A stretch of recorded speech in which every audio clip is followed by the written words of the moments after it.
What's going on, Dolphins? It is your boy Dillon, and I'm making another video today because I found this really good article on theringer.com that really puts everything that the Miami Dolphins are right now into full context. And it's a bit of a long article, but I want to read this. I'm not going to do too much, side explanations because you've heard all of my points before. I just want to read this article to you and give you, this person's perspective. It's a Roger Sherman from The Ringer, theringer.com. The Dolphins' historic tank job as explained by the worst plays from every position group. Every Miami Dolphins play this season has felt like a scene in a movie about a space catastrophe or nuclear accident. The ball is snapped, and before you know what's happening, alarm bells are ringing. The linemen are out of position, or an opposing player is streaking unimpeded towards somewhere he's not supposed to be, either the end zone or the Miami quarterback. Some Dolphins player steps up to be the authority figure, grabbing a megaphone to stress that everything is under control and urge everyone to remain calm.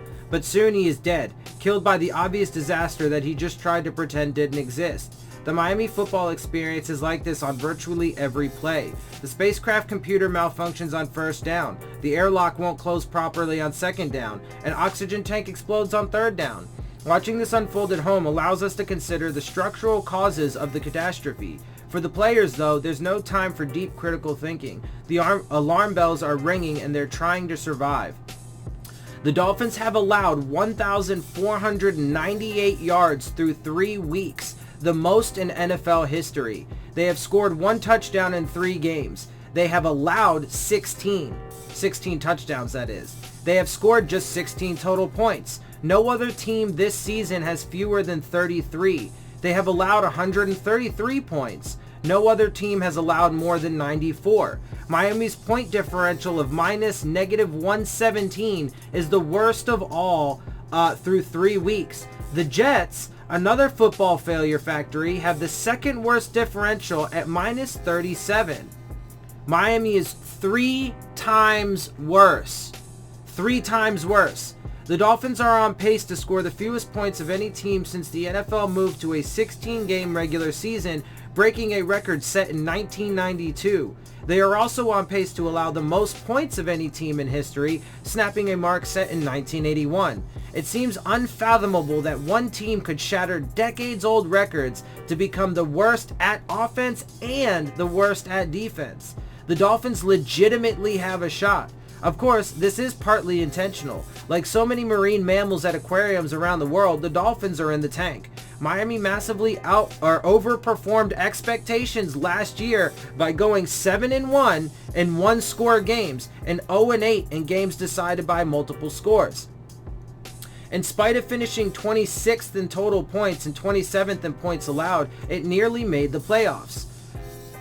There's so much that I want to say, but I'm going to just read this because it is a long article. Some front offices might have considered this exciting and built around incumbent quarterback Ryan Tannehill. Miami thought it was a bummer to be such a crappy team without getting any material reward for its crappiness. So the Dolphins stripped away everything in value. They made no effort to sign or draft a quality quarterback, let former Pro Bowlers Robert Quinn, Cameron Wake, and Frank Gore walk in free agency, and lost a 4th, Josh Sitton, to retirement, and made no noteworthy off-season signings. They changed coaches, bringing in longtime Patriots assistant Brian Flores, who had never previously worked as a coordinator. The disassembly has continued into the season. Since training camp began, Miami has traded away 2 of its 3 best players, Laramie Tunsil and Minkah Fitzpatrick, for future first-round draft picks. There is no danger of going 7-9 this time around.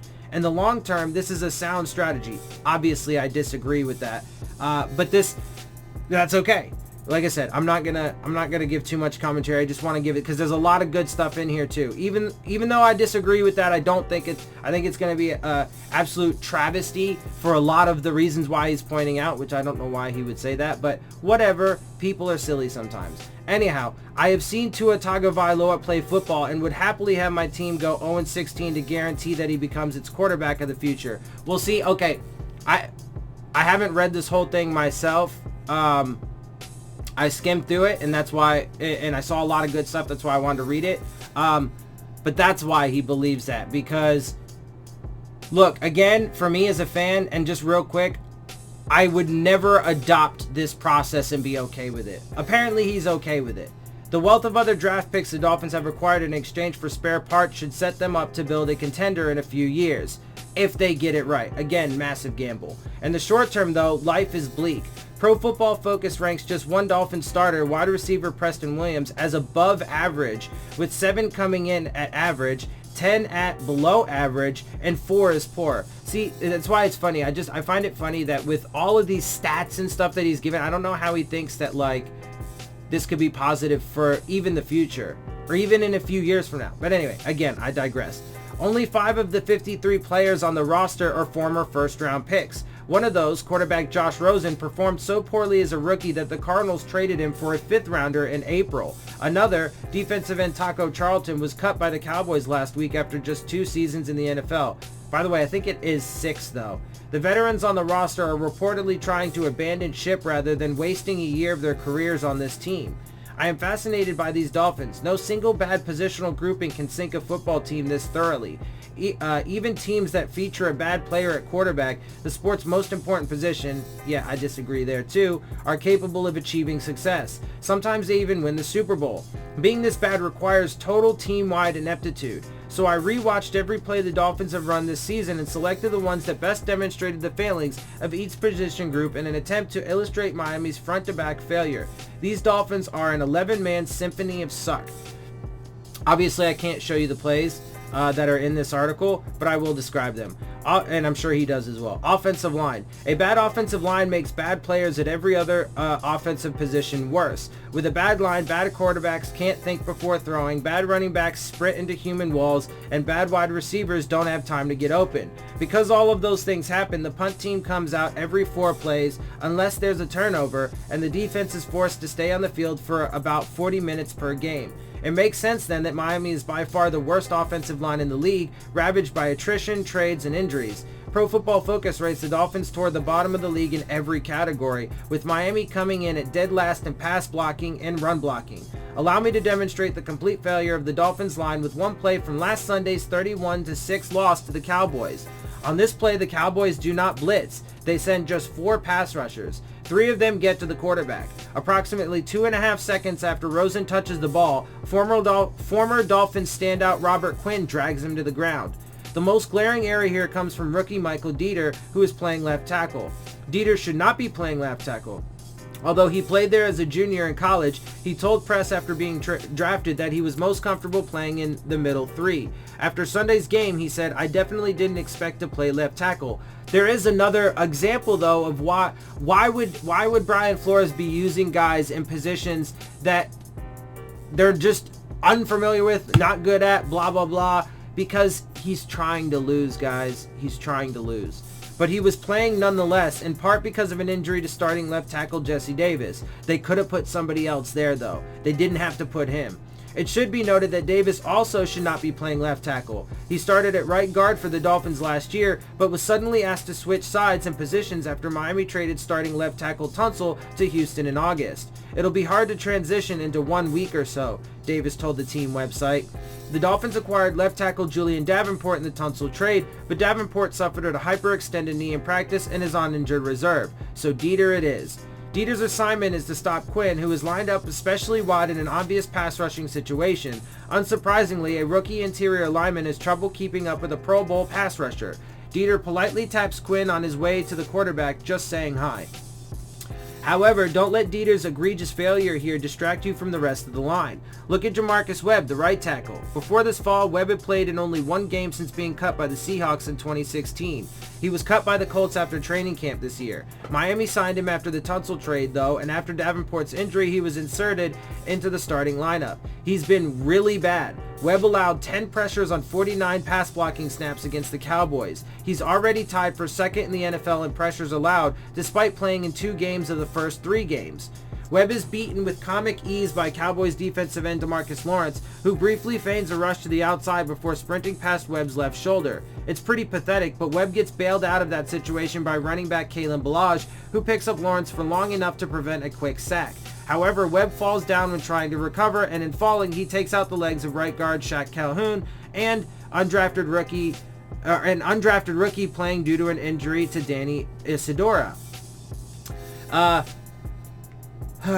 Let's see. So when left guard Evan Boehm shoves Cowboys defensive tackle Malik Collins toward the right side of the line, there's nobody there to stop him. Webb is on his ass and took Calhoun down with him. Balaj is dealing with the player Webb didn't block.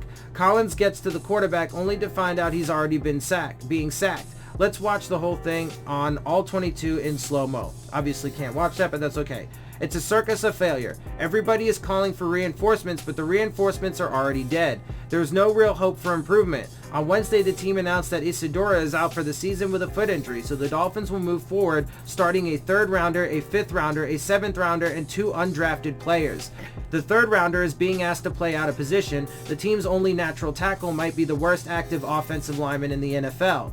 These are the Maginot Dolphins. They will start every play with the defense breaching their poorly planned fortifications, and then it will get worse. Quarterback. Grading the Dolphins' quarterbacks is tough. They often make quality throws that are dropped by incompetent receivers. They also make hideous throws that should be intercepted but somehow fall incomplete. They are the luckiest and unluckiest quarterbacks on the planet, but when factoring everything in, the stats tell the story. They are bad. The Dolphins began the season with Ryan Fitzpatrick as their starter, perhaps hoping for some of the Fitzmagic he showed at the beginning of last season with Tampa Bay. Instead, they got the guy who led the NFL in interception percentage in 2018. Fitz threw 4 picks on just 52 passes before he was benched in favor of Rosen. Here's his worst. Can't watch it, obviously, but that's okay. This has to be the closest target for any intercepted pass ever, right? And it was one of his pick sixes, the Stephon Gilmore pick six against the Patriots. I mean, Fitzpatrick throws the ball from his own 45-yard line. Gilmore corrals it at the opposing 46-yard line, 9 yards downfield. I'd guess the ball traveled 2 or 3 yards horizontally. That means in total the ball flew 10, maybe 11 yards, and yet Fitzpatrick still got picked off. An NFL field is as long as the distance from home plate to the foul pole, and Fitzpatrick somehow failed to notice another human standing the equivalent of half the distance between the plate and the pitcher's mound. What makes the play more egregious is tight end Mike Gesicki running unguarded a few yards downfield. I've watched every throw made by Rosen, and honestly, I'm kind of impressed. Or at least I'm as impressed as you can be by a quarterback who has completed fewer than half his attempts and has yet to throw a touchdown this season. I don't want to roast him. And again, just real quick, he could be a good quarterback. It's not going to be here because they are, I mean, they put him in the worst position absolutely possible. Alas, here was a throw he made against the Patriots that was so badly overthrown that the deep safety can't intercept it. A 30-yard pass overthrown by roughly 7 yards. On to the wide receivers. The Patriots shut out the Dolphins 43-0 in week 2, but Miami should have scored at least 7 points. On one fourth quarter drive, Rosen threw back-to-back passes to Jakeem Grant and Preston Williams that should have been touchdowns. Both were dropped. As we know, we saw that. Grant has been a disaster. The Dolphins defense made only 1 stop in week 1 against the Ravens, and Grant muffed the ensuing punt, meaning that the Dolphins actually got no stops. He's 5'7", so he's not an easy target for quarterbacks to hit, and yet he's dropping 20% of the passes that hit him in the hands. Miami just gave him a 4-year, $24 million contract. Again, though, keep in mind, in all the years that he was with Adam Gase, he made steady and solid progress, and all of a sudden, in this new regime, he's regressing. I think it could be in part because he's not bought in as well. I don't think that should be dismissed.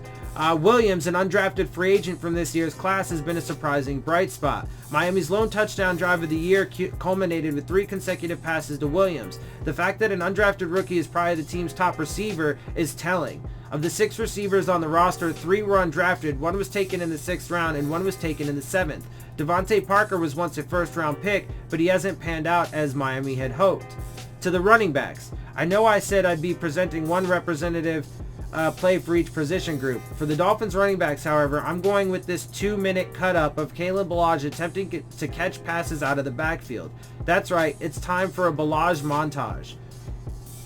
So it's just a bunch of, you know, his fuck-ups, including the one where he gave the pick 6 away to Jamie Collins, blah, blah, blah. Ballage may be the worst pass-catching back in recorded football history. He doesn't know how to run routes, he doesn't know how to catch, and at one point in the montage, he ducks out of the way of a football thrown in his direction.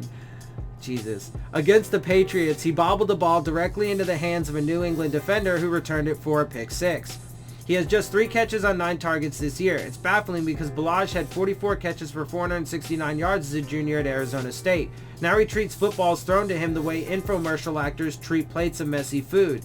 He hasn't been running well either. He has 17 carries for a whopping 22 yards. Again, man, I think a good bit of this has to do with the fact that a lot of these players are not bought in, man. They're not giving it their all, and why should? And also too, they're super beat up in practice, so when they get to games, man, they're already tired. Ballage is Miami's backup behind Kenyon Drake, who has also been underwhelming. The Dolphins have made only 2 trips inside the opposing 10-yard line all season. One ended with back-to-back Ballage runs for no gain, and the other ended with a Drake fumble. I'm just saying you could do better. This is a Drake joke from 2011. The two have combined to break one total tackle through 3 games, and the team is yet to record a rushing play of 10 yards or more. Defensive line. The funniest play involving Miami's defensive line this season was the 83-yard touchdown pass from Lamar Jackson to Hollywood Brown in the Dolphins' 59-10 loss to the Ravens. The main focus is obviously Minkah Fitzpatrick, who gets burned by Brown, but he's not on the team anymore. So instead, let's look at the line. Let's also note, though, that Minkah was being used out of position on that play. The player on the left side of the Miami line is Avery Moss, who was picked in the 5th round of the 2017 draft by the Giants. Moss played 1 year in New York and then couldn't find a team during the 2018 season. On this play, he does a good job engaging with Baltimore's left guard until left tackle Ronnie Stanley knocks him onto his ass. In the middle of the line is Devon Godshaw, also selected in the 5th round of the 2017 draft. He goes nowhere. On the right side of the line is Christian Wilkins, the Dolphins' 1st-round draft pick this season and a stud on 2 Clemson national title teams. Wilkins does some stutter steps and fakes that don't fool the Ravens tackle even a little bit. It looks like he's just standing there. Jackson makes the throw after about 3 seconds, which is enough time for Brown to run across the causeway to Miami Beach and back, but he could have taken as long as he wanted. Moss gets a run at Jackson as he releases the ball, mainly because the Ravens forgot about him after they knocked him out. I'm not going to get too mad at the Miami D-line for its horrible play here because the true sin came from its coaching staff. Rushing 3 men on 3rd down is a classic dumb football move that always results in the opposing quarterback having endless time to throw and complete a pass against an overly conservative defense. And yet, Miami is also not good at defending the run. Let's talk about that next. Linebacker. It's really tough to highlight plays in which just one part of Miami's defense is having a problem. Generally, a terrible pass rush allows terrible coverage to be exposed, or a non-existent run defense sets the stage for a linebacker to do something stupid. Here are 2 plays from Sunday's loss to Dallas in which the Dolphins line gets ripped to shreds by the Cowboys offense. Miami's linebackers aren't sure what to do about it. On this first play, Dallas opens up a massive hole in Miami's front. Middle linebacker Jerome Baker doesn't fill it because he has his eyes on a receiver motioning across the backfield. Ezekiel Elliott runs through the hole. On the second play, Dallas opens up 2 massive holes in Miami's front, one between the guards and a cutback lane in between the left guard and left tackle. Ideally, these 2 holes would get filled by the players backing the line, known as linebackers. Again, they are nowhere to be found. Secondary. The most embarrassing play involving the Dolphins secondaries this season was not even a pass play. It came on the first play from scrimmage of the season when Ravens running back Mark Ingram trucked cornerback Eric Rowe into the turf and ran another 39 yards afterward. The Miami season hasn't gotten much better since, but the pass defense has been absolutely abysmal. The Dolphins have surrendered 10 passing touchdowns and managed just 1 interception. Opposing that was gifted to us, by the way. Bobby McCain just happened to be in the right place and Dak should not have thrown that pass. Opposing quarterbacks are completing 72% of their passes and averaging more than 10 yards per attempt. There are 8 Dolphins defenders against whom quarterbacks have completed 100% of their passes, and that doesn't even include cornerback Jamal Wiltz, against whom they have a perfect 158.3 passer rating, who's also hurt now too. So let's turn to the other Hollywood Brown touchdown from week 1. This is a play action pass, and suffice it to say, the Dolphins bit. To be fair, the guy filming the all-22 bit too. The guy filming it bit too, to be fair. The biggest mistake here is made by free safety Bobby McCain. McCain is not a free safety by trade. He was a cornerback in college, a slot corner in his first 3 years in the NFL, and an outside cornerback last year. This offseason, Flores made the surprise choice to shift McCain to safety. Another nonsensical thing to do. It's unclear why this move was made, considering the team's highest paid player, Rashad Jones, and best player, Fitzpatrick, were already at safety, but the move was made nonetheless. Week 1 was McCain's first regular season game at safety and as the team's last line of defense. McCain doesn't seem to realize it on this play. Even though McCain is a single high safety and no other player is remotely prepared to defend the deep part of the field, he aggressively pursues a run play that isn't happening. In fact, he's still storming forward to stop the run when Jackson throws a pass. This means the only person who could possibly prevent Brown from reaching the end zone is Eric Rowe, a corner Flores brought over from the Patriots in the offseason. Rowe fails. He gets crossed up when Brown runs a route to the middle of the field, losing his step on the speedster while flipping his hips back to the inside. Then he chooses to dive in an all-or-nothing effort to break up the pass. Maybe if Rowe had safety help, this wouldn't have been an acceptable choice, since there would have been another defender there to clean up his mess. But McCain is off defending ghosts. There are so many brutal plays here. There's the time Xavier Howard went the wrong way. Again, I really believe that a lot of this is the guys not being bought in and not really fucking, and look, you guys could argue that, well, they should, always give it 100%, but why? Why would you want to fight for this bullshit? The time Eric Rowe ran the wrong way, and the other time Eric Rowe ran the wrong way, and the time Walt Aikens went the wrong way. So he shows 4 different instances of our defensive backs going the wrong way. I can keep going, but I'm choosing to stop. That isn't a luxury afforded to these Dolphins. They must play 13 more games. Team management would probably prefer to fast forward through the season, but I can't look away. Anyway, look guys, I mean, it's just more context, and obviously I disagree with his perspective that it's going to work out in the long term, but I disagree with it for a lot of the reasons he pointed out, and then some. So anyway, I just wanted to give you guys that because I thought it was great and really does put this team into a pretty full perspective, or into a good perspective with full context. Obviously, well, as full as you can get in one summation, right? I mean, because as he said in there's a lot more that you could look at, and look, I mean, I think, well, anyway, I'll get into the game preview on Saturday. I think it's going to be a rough one, to say the least, but we'll get there when we get there. Anyway, I'm gonna get up out of here, guys. I hope you enjoy my videos. If you do, make sure you hit the subscribe button, make sure you hit the like button, make sure you hit the bell if you want to get the alerts. Leave your questions, comments, and concerns down in the comment section, and of course, as always, make sure you follow me on Twitter at Dillon Tartaro. And with that, I am out. I'll see y'all soon. Phins up.